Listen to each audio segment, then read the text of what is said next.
नमस्कार दोस्तों, कई बार हम अपनी जिंदगी में काफी लालची हो जाते हैं और हर वो चीज पाना चाहते हैं जिसका कोई मोल भी नहीं होता। कई बार तो हम वो चीज भी पाना चाहते हैं जो हमारे हिस्से की नहीं होती, जिसके लिए हमने कोई मेहनत भी नहीं की। लेकिन लालच नहीं करना चाहिए और सब कुछ ऊपर वाले के हाथ में छोड़ देना चाहिए। कई बार ऐसी चीज जिसका मोल नहीं होता उसे दूसरों को देने की भी हिम्मत रखनी चाहिए। ऐसी ही एक प्रेरणादायक कहानी मैं आपको आज सुनाता हूँ एक राजा की।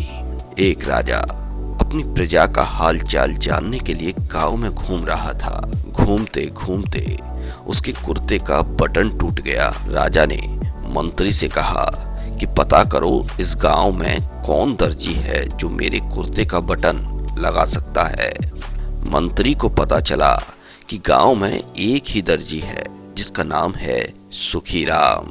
उसे राजा के सामने लाया गया। राजा ने कहा कि तुम मेरे कुर्ते का बटन लगा सकते हो। सुखीराम ने कहा, हजूर, ये कोई मुश्किल काम थोड़ी ही है, ये कार्य तो मैं रोज करता हूँ। सुखीराम ने एक बटन लिया और धागे से राजा के कुर्ते का बटन लगा दिया। टूटा हुआ बटन राजा के पास ही था, इसलिए दर्जी को केवल अपने धागे का इस्तेमाल करना पड़ा।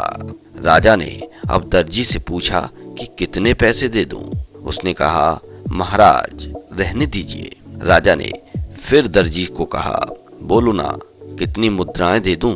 तो सुखीराम ने सोचा कि 2 रुपए मांग लेता हूँ। फिर मन में सोचा कि कहीं राजा ये ना सोच ले कि ये बटन लगाने के बदले में मुझसे 2 रुपए ले रहा है, तो गांव वालों से कितना लेता होगा। उसने राजा से कहा, महाराज आपको जो भी उचित लगे वो दे दो। राजा ने मंत्री से कहा, इस दर्जी को 2 गांव दे दो। कहां दर्जी सिर्फ 2 रुपए की मांग कर रहा था और कहां राजा ने 2 गांव दे दिए। सुखीराम ने प्रसन्नता पूर्वक दोनों गांवों की जागीर कबूल कर ली। तो इस कहानी से हमें आखिर शिक्षा क्या मिलती?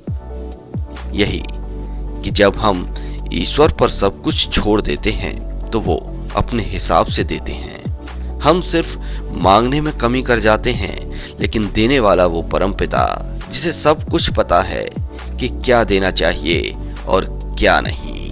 दोस्तों, आपको ये कहानी कैसी लगी?